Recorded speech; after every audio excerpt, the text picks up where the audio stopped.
This is the Afternoon Buzz Rewind Podcast. I'm your host, Johnny Thrash. Join me for the Afternoon Buzz weekdays from 2 to 7, only on Real Rock Radio, 106.3 The Buzz. What's your rewind?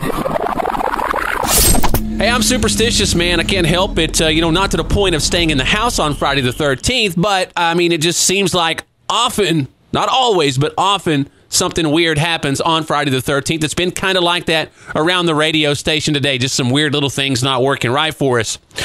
But, when it comes to Friday the 13th, nobody's really sure how that became a superstition, but one theory is that it actually has biblical origins, and it's tied to the number of guests at the Lord's Supper, that being the 12 disciples and Jesus, and also with the fact that Jesus' crucifixion was on Good Friday. Also, another superstition, breaking a mirror. You always hear about that one.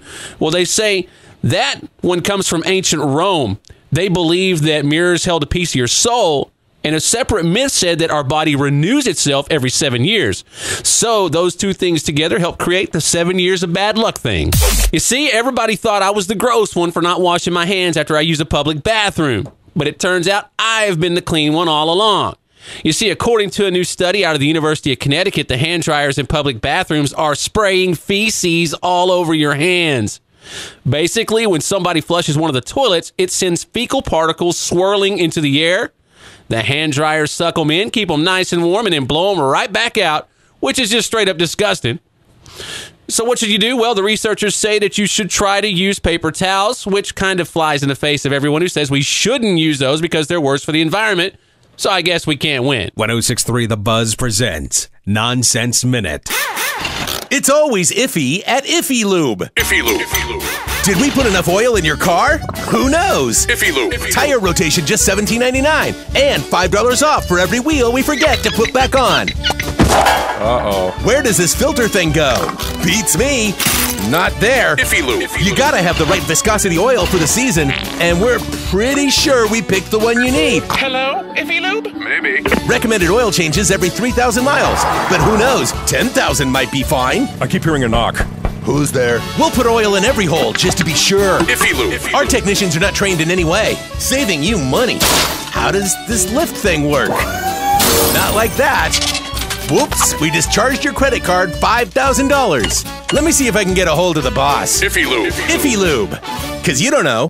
Well, over in Sugar Land, there's a renovation project underway for the Fort Bend Independent School District. They're building the James Reese Career and Technical Center. And during the excavation process, crews found human remains. Yeah, they believe they've found some sort of burial ground, and the count is currently at 24 bodies. And I would say, hell yeah, they've found some sort of burial ground. And haven't they seen poltergeist? You put that business back in the ground and build that school elsewhere. Read the full story at 1063thebuzz.com.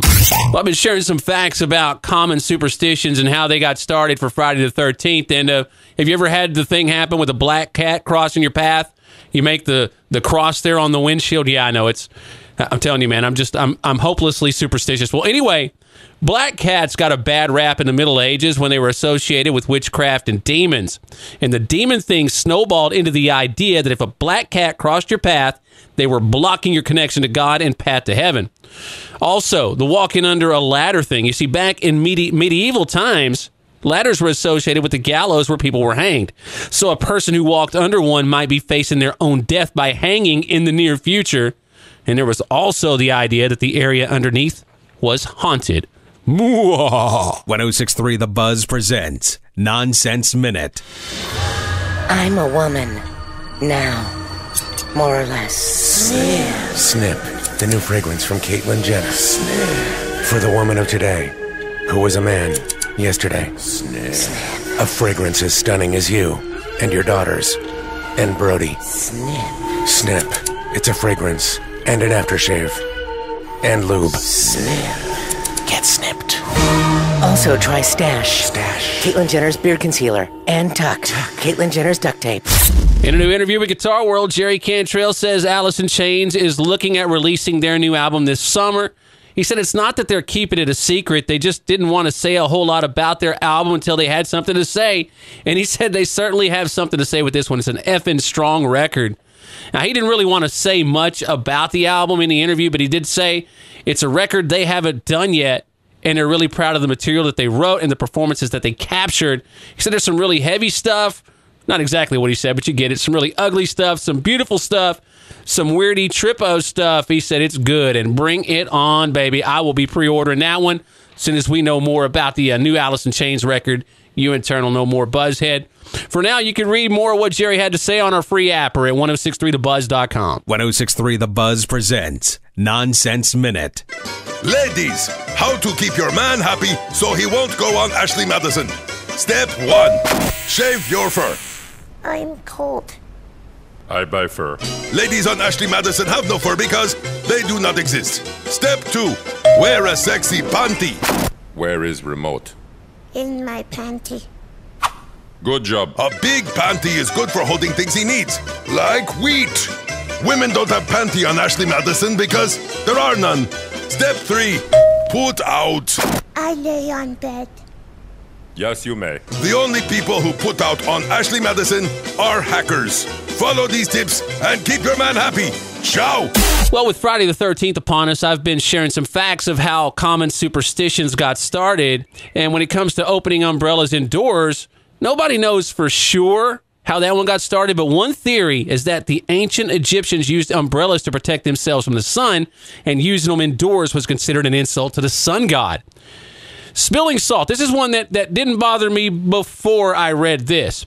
All right, there are a couple of reasons why spilled salt is supposedly bad luck. One is that salt was once an expensive trading commodity, so spilling it was just plain wasteful. Okay, but here's the one that gets me. The other is that it was considered a magical substance in ancient times where it was used to perform rituals, so spilling it meant you were letting in the devil. And that's all you got to tell me. Now I'll be freaking out every time somebody knocks over a salt shaker. Well, Stryker posted over on the website about an incident that happened this past Sunday at the Church of the Good News. Raymond Lindell Davis, at around 1:15 in the afternoon, got into an argument with his brother, who happens to be blind. Apparently, things got so heated that Davis allegedly threw a foam bowl of ice cream at his brother and hit him in the face. His brother claimed his face was numb and he had a small cut on his nose after the incident, and Davis was charged with injury to a disabled person. That's a third-degree felony carrying the possibility of heavier sentencing than the standard misdemeanor assault because he was defenseless.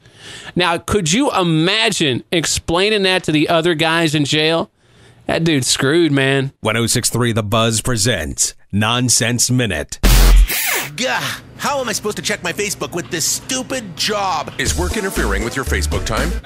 Yeah. We can help. We're Welfare. Ooh, I've heard of that. That sounds exotic. Welfare can pay you money to just sit around. I can check Facebook. I could get stoned. Plus, the more babies you have, the more money you get. Yuck, babies. Shock. They're fat and drooly. Babies are bad. But more money. Yay, babies! I have cats with human names. That might work. Yay, cats with human names! Yeah, but what about rent? You can live in an abandoned church. That's true, though. We can do crack. What? Now you get it. Thank you, Welfare. Can they pay me in crack? We'll have to check.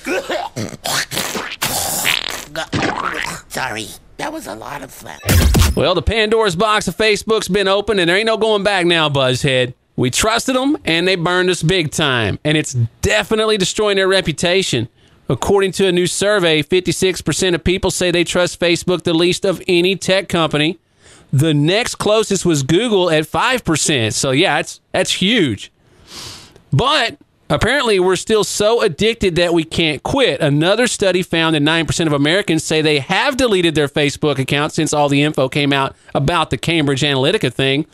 But 17% have deleted Facebook off their phone but have not gotten rid of their account, and 35% say they're keeping an account. And if you're wondering if someone around you is one of those 9% that have deleted their account, all you have to do is look around your office and see who's actually getting some work done. Hey, thanks for checking out the Afternoon Buzz Rewind podcast. Join me, Johnny Thrash, for the Afternoon Buzz weekdays from 2 to 7 on Real Rock Radio, 1063 The Buzz.